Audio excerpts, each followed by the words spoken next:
নমস্কাৰ মই বনশ্ৰী মোৰ চেনেলৰ অন্য এটা নতুন ভিডিঅ'লৈ আপোনালোক সকলোকে পুনৰবাৰ স্বাগতম জনাইছো আসলতে এটো ভিডিঅ' বুলি ক'লে ভুল হ'ব এটো মানে মই মোৰ মনৰ খুবখিনিহে আপোনালোকৰ আগত অকণমান প্ৰকাশ কৰিছো আজি কেইবাদিনো ধৰি সোশ্যাল মিডিয়াত দেখি আছো পংখী খণ্ডিকৈ নামৰ হে অকণমানি ছোৱালীজনী বোৱাৰীজনী ছোৱালী বুলিয়ে কৈছো 22 বছৰীয়া ছোৱালীয়ে আত্মহত্যা কৰাক লৈ যিখিনি তুলপাৰ লাগি আছে কোনোৱে স্বামীৰ কথা কৈছে কোনোৱে তেওঁ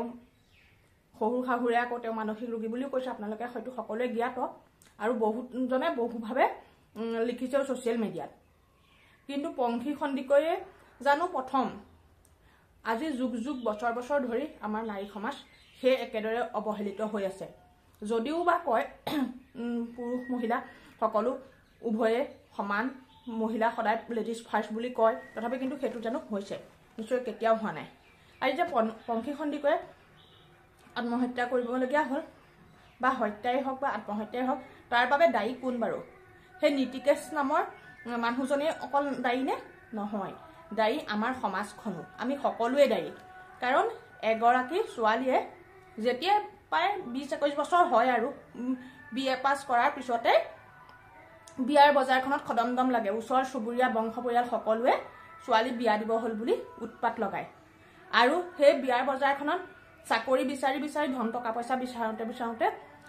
বাকিখিনি চাবলৈ সময়ই নহয় আৰু ইমানে যেন ছোৱালী বিএ পাছ কৰিলে মানে বুঢ়ী হ'ল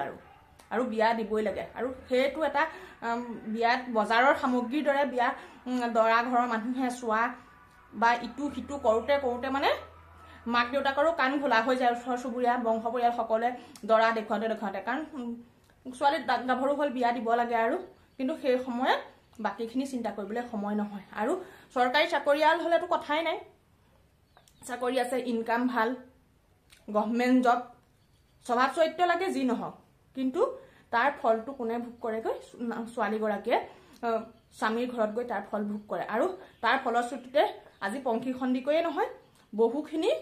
বহু ছোৱালী বোৱাৰী মই সকলোকে নকওঁ প্ৰায় আধাখিনিয়ে স্বামীৰ ঘৰত নিৰ্যাতিত হয় আৰু স্বামীৰ ঘৰত নিৰ্যাতিত হৈ যেতিয়া ঘৰলৈ কোনোবাই সাহস কৰি ঘৰলৈ গুচি আহে তেতিয়া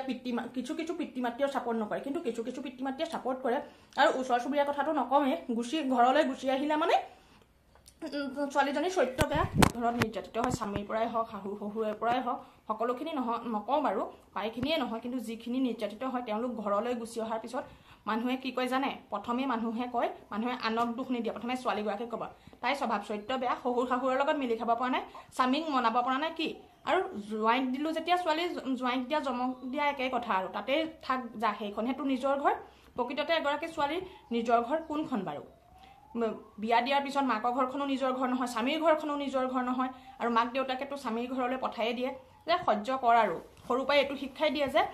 বিয়া হোৱা মাত্ৰক স্বামী আৰু শহুৰে ভুল ক'লেও শুদ্ধই মানিব লাগিব আমি প্ৰত্যেকজনী নাৰী বা প্ৰত্যেকগৰাকী যুগ ধৰি চলি আছে সেইটোৱে শিক্ষা দিয়া হয় আৰু সেই শিক্ষা তাতো বৰ্তমান সময়ত কিন্তু প্ৰায়খিনিয়ে ঘৰলৈ গুচি আহে বা নিজক আত্মসন্মানৰ কথা চিন্তা কৰি বেলেগ ষ্টেপ ল'লেও কিন্তু সমাজে তেওঁলোকক শান্তিৰে জীয়াই থাকিবলৈ নিদিয়ে কয় চৰিত্ৰ বেয়া বেলেগ পুৰুষৰ লগত লিলিমাই আছে তাত থাকিব নোৱাৰিলে সহ্য কৰি থাকিব লাগে ছোৱালী হৈছে যেতিয়া বোৱাৰী হৈছে যেতিয়া সহ্য কৰিবই লাগিব তেনে কথা আৰু ফলস্বৰূপে তেনেকে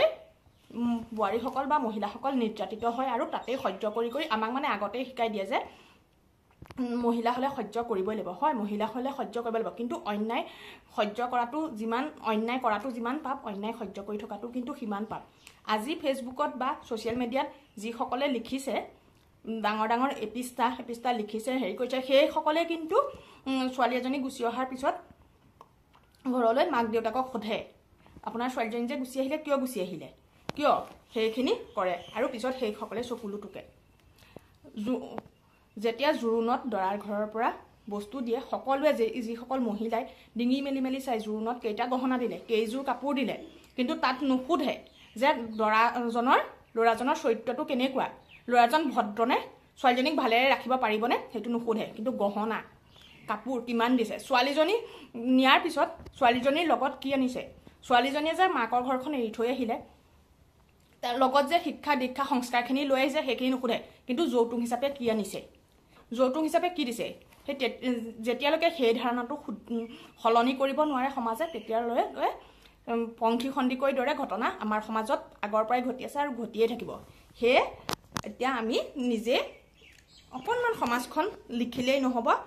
উপদেশতকৈ আৰ্হি শ্ৰেষ্ঠ বুলি কয় নিজে নিজে তাকে যেতিয়া এগৰাকী ছোৱালীয়ে কষ্ট পায় শহুৰ ঘৰত